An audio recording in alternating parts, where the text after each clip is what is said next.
Забіў. І яшчэ раз забіў. Але ты крыважэрны, ваш мость. Напэўна, ніводны муж столькі разоў сваю жонку не забіваў. Бо трэба, каб у жонкі рукі з галавой пасябравалі. Узгадвай, думай, не глядзі на маю шаблю, глядзі на мяне. Ды як я магу са свайго каханага вочы адвесці, калі ён ганяе мяне па ўсім двары, як стахаву казу. Ух, чакай. Зараз я табе не паддамся. Абараняйся, ваш мость. Зараз будзе помста!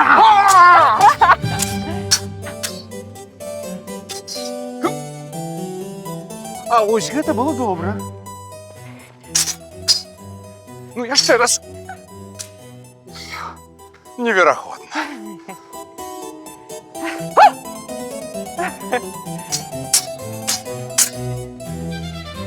Вось гэта было проста як трэба.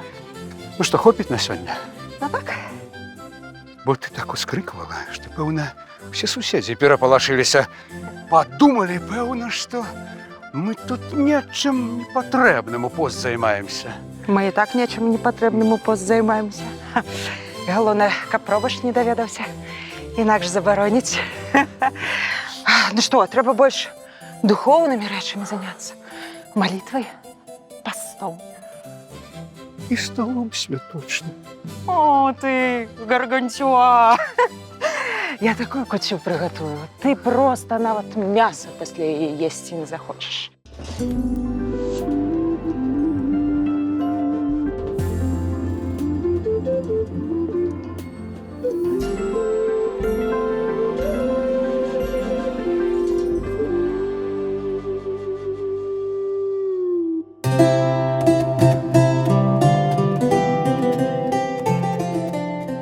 Заўтра Раство. Нарэшце скончыцца гэты абрыдлы пост. Нарэшце можна будзе спяваць, танчыць, смачна есці, весяліцца. Хаця ведаеце што? Я вам па сакрэце скажу, толькі вы нікому. Мы і так не сумуем. Вядома, мы ніколі не елі ў пост мяса, не гралі на музычных інструментах і нават ночыць нам даводзіцца ў розных ложках, абы чаго не выйшла. Але корчыць сябе святых – гэта яўна не пра нас. Мы, канешне, шляхта. Праўда, у мяне род такі сабе, куцы, толькі да 5-го калена радавод свой ведаю. А вось муж, ого-го. Ён нават з пацамі і хаткевічамі крэўныя. Але што з таго, калі з маёмасці ў нас толькі маленькі каштэлік, а зямлі 2 валокі? Ну, затое лёгка кур ці свінак шукаць, калі яны з падворку сыходзяць. Недалёка адыдуць. Ажно так? Ажно так. А чым мы горшыя за лютэранаў ды іншых немцаў? Што толькі ў іх дамы могуць быць прыгожыя. Яны ў дому нават райскае дрэва ставяць. Парадзісбаум. І упрыгожваюць яго яблыкамі, свечкамі. Ага. Свечкі на елку, дарэчы, кажуць, сам Лютэр прыдумаў ставіць. А што мы не можам? Так мы ж не гэтыя немцы, рэфарматары, дзякуй Богу. Ніколі не будзе на землях вялікага княства. Такое, каб людзі нармальныя ўносілі ў дом дрэвы і вакол іх танчылі. Ты б яшчэ ўсю гэтую ёлку прыцягнуў, пасярод сталі паставіў. Але, напэўна, прыгожыць вось лапкамі можна. Толькі галоўнае пробашчу не паказваць, а то яна шалее проста. І ты мне дапамажы, калі ласка, бо я як не паламаю. Мяне муж узяў за жонку даўным-даўно, ужо гадоў мо 20 мінула. Мне тады было 15. Ух, і баялася ж я яго. А ён і сапраўды страшным здаваўся. Біўся за нейкую там шляхцянку на дуэлі, на рапірах у Вільні, дык забіў суперніка і выгналі яго з гораду, і большай часткі спадчыны пазбавілі. А шляхцянка тая да таго ж заручаная з трэцім была, за яго і выйшла. Я думала, што мне з д'яблам жыць давядзецца. А аказалася, што без шаблі ён, ну, чыстая ягня, ну, такі ўжо мілы, проста не магу. Але ваюе ён як звер. Я-то сама не бачыла, канешне, але халопы, якія з ім на войнах былі, расказвалі, што пана свайго проста не пазнавалі, жахаліся яго. Зараз ён мяне вучыць шаблі, ды рапіры, патроху. Так, для забавы. Зразумела, што я жанчына, ды і не маладая ўжо. Дзеці па калегію маху раз'ехаліся. І для яго гэта ўсё жарт і гульня. Але часам трошкі не па сабе становіцца, калі ў яго вочы загараюцца нейкім агнём дзікім. Але я і сама шалёная бываю. І яго, як аблупленага, ведаю, таму што мне баяцца. Напэўна, нашы экзерсісы на шаблях – гэта вялікі грэх, асабліва ў пост. Але я веру, што Бог даруе, бо Христос, пакуль маленькі быў, таксама, пэўна, ў гульні гуляўся. Дык і мы гуляемся. Галоўнае, каб пробашч не дазнаўся. Часам мне здаецца, што наш ксёндз не каталік, а рэфарматары які. Яны вунь увогуле, кажуць, у Англіі раство святкаваць забаранілі. Добра, што мы тут, у вялікім княстве, на сваёй зямлі, хаця бы на 2 валоках. Добраноч. Добраноч. Сустрэнемся заўтра ў зале. Ну так. Толькі я цябе папрашу для касцёла апраніць па-параднаму не ў гэтым шарачковым жупане. Для цябе я буду выглядаць як магнат. Не для мяне, для немаўляці Езуса.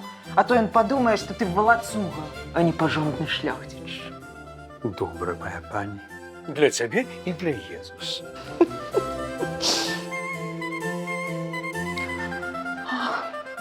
Ідзі ўжо спаць. Ідзі.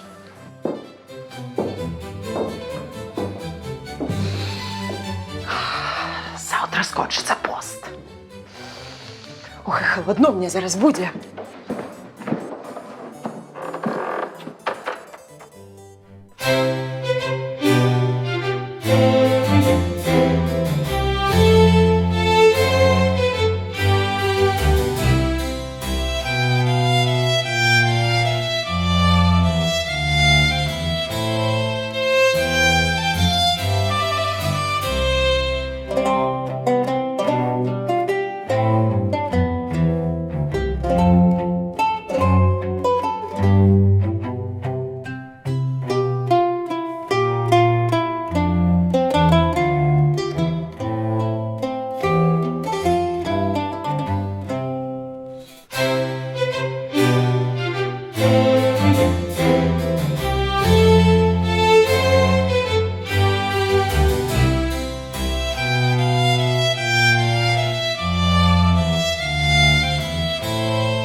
Уявіце сабе раніцу перад раством у якім-небудзь 1620, напрыклад, годзе.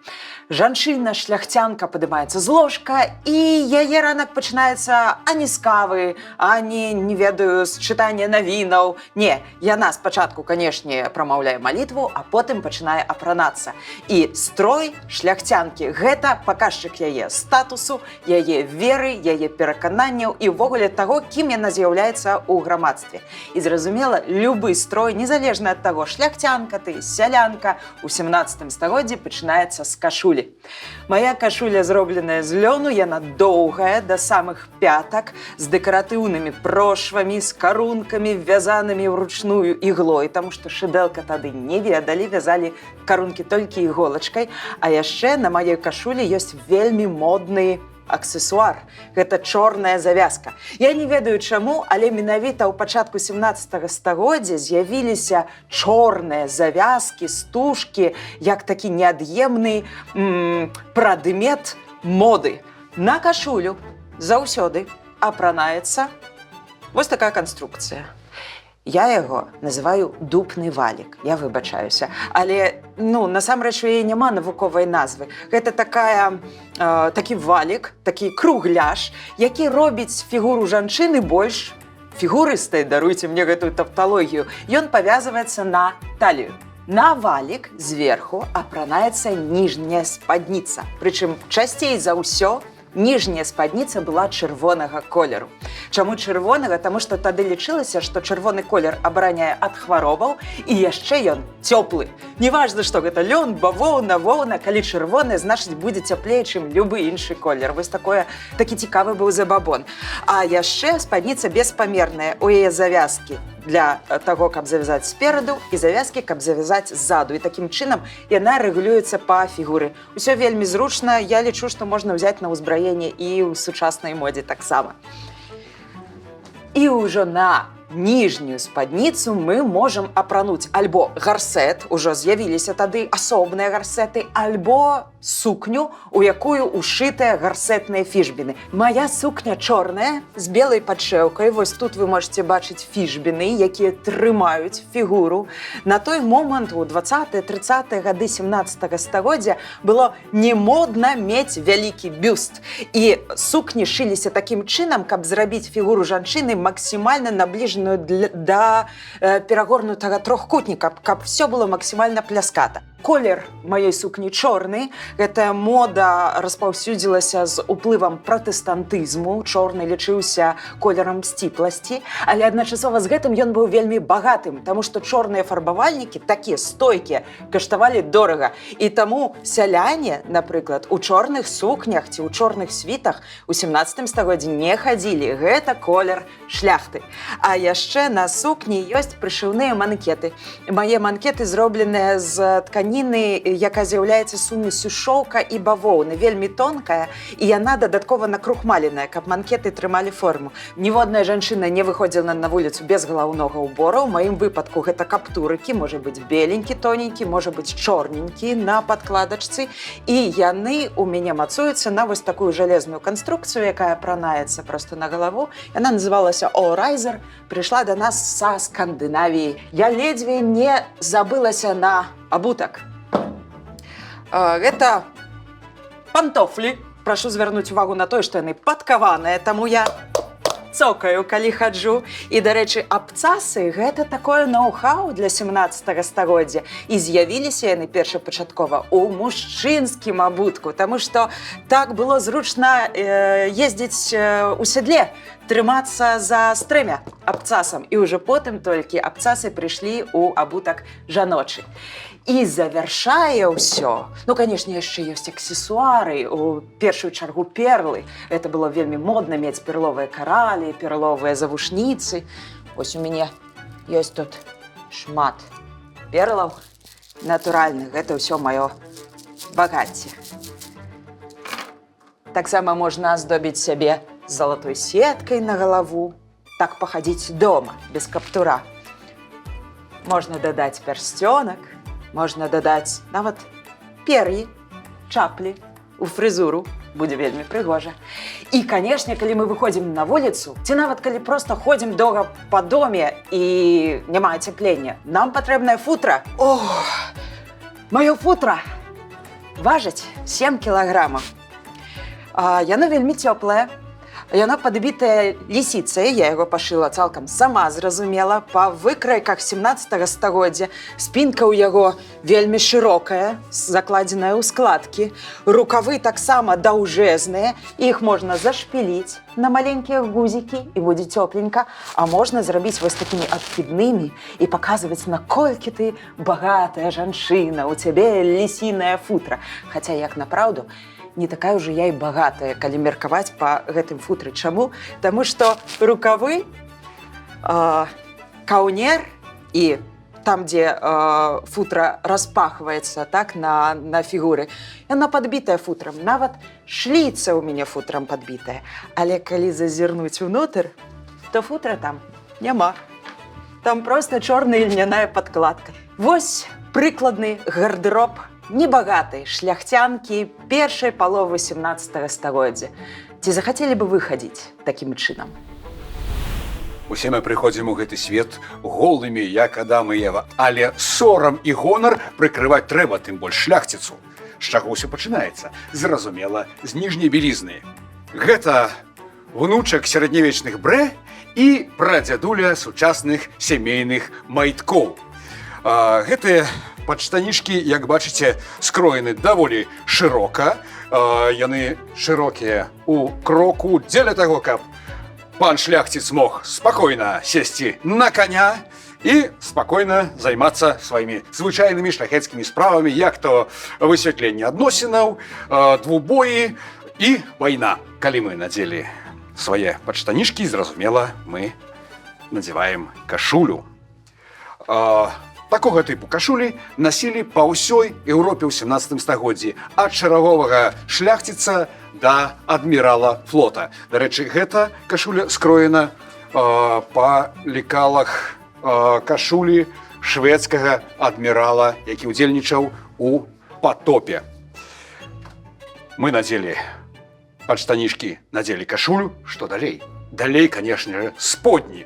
Сподні у шляхціца могуць быць розныя, як архаічныя з ластавіцы, якія не змяняліся фактычна ад 10-9 стагоддзя, так і сучасныя модныя турэцкія шаравары,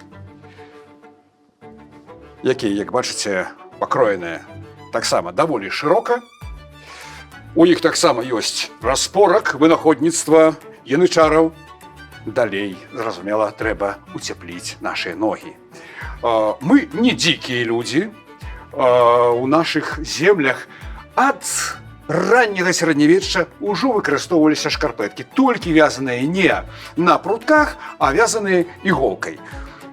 Канешне, маглі быць і анучы, але гэта ўжо залежыць ад таго, якія боты закладаў шляхціц. Я закладаю высокія, мяккія замшавыя боты. Трэба трымаць марачку. Гэта не шэраговы абутак. Жупан – гэта доўгае верхняе адзенне з петелечкамі, гузікамі, даўгімі рукавамі, са спецыяльнымі крыльцамі, якія прыкрываюць далонь. Гэта вельмі зручна, калі ты валодаеш шабляй.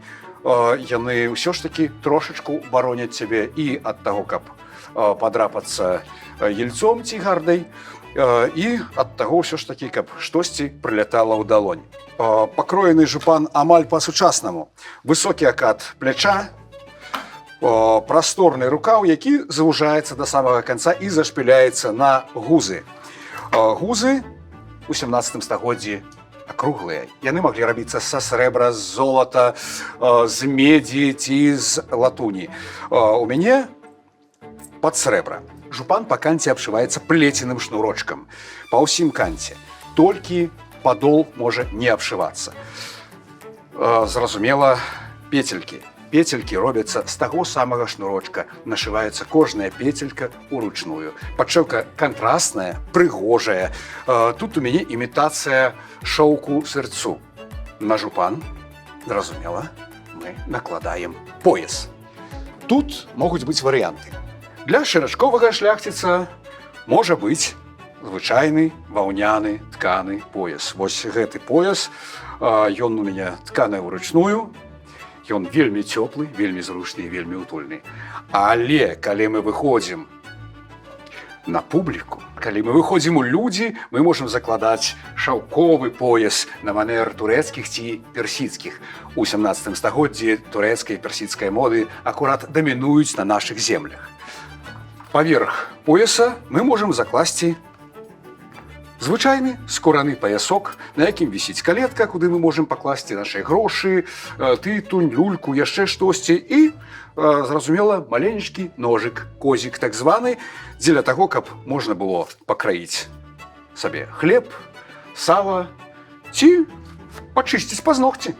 У халодныя часы мы можам закласці верхняе адзенне. Гэта дэлія ці перезія. Я тут маю дэлію. Дэлія мае даўгія рукавы, прарезныя, атлажны каўнер і, зразумела, таксама гузы. Дэлія можа падбівацца футрам, можа каўнер абшывацца футрам, можа не абшывацца футрам.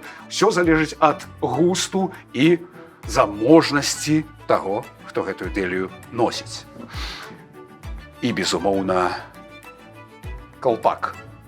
Шляхецкая шапка. Абшытая футрам, ваўняная і абавязкова з пер'ем. І куды ж шляхціц без шаблі? Шабля – гэта, пэўна, самая значная дэталь у шляхецкім строі. Шкада, што дзеці з калегіі ў мау з гэтым годзе не маглі прыехаць. Раство – гэта шумлівае свята, на мой погляд, мусіць быць. Прыедуць яшчэ. Ну, мо на Велікдзень не прыедуць. А давай мы запросім усіх нашых суседзяў у госці. І твайго вар'яцкага пана Яновіча, і пана Смольскага, І нават пробашч няхай прыходзіць гэты стары святоша. Я пірагоў з дычынамі пяку. Канешне, няхай прыходзяць. Раство – гэта час цудаў Ну, для ўсіх. Так, для ўсіх. Толькі, ведаеш, ты калі нап'ешся моцна, то перастань прапаноўваць.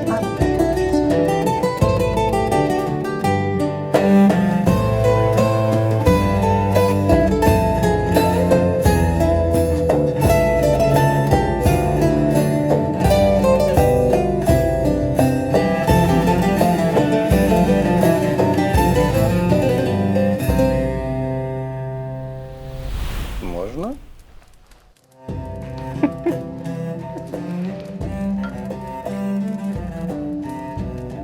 Дякуй.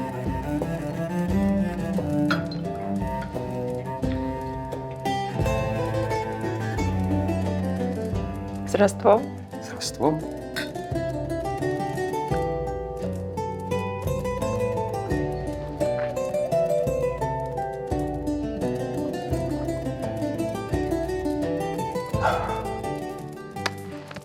Сядай уже, ешь. Все можна есть, і кутю можеш мені нават пакінуць.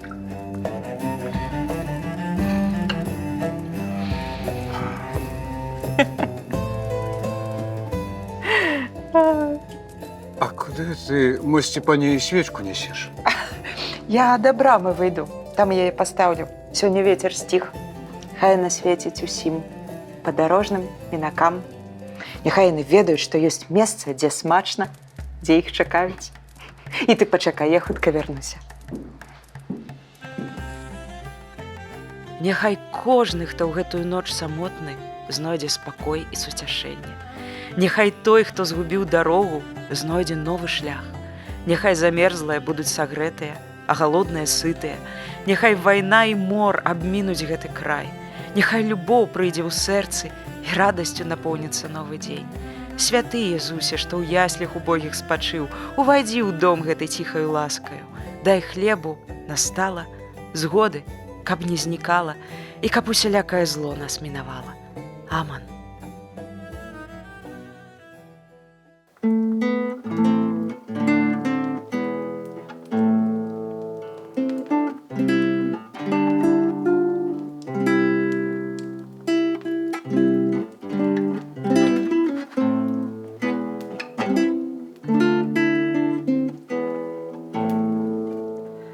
Нова радость стала, яка не бывала. Над вертепом звезда ясна светло зажала. Над вертепом звезда ясна светло зажала. Ангелы спевают, слава восклицают, на небесе и на земле мир провозглашают. На небесе и на земле мир провозглашают. Янович і Смольський.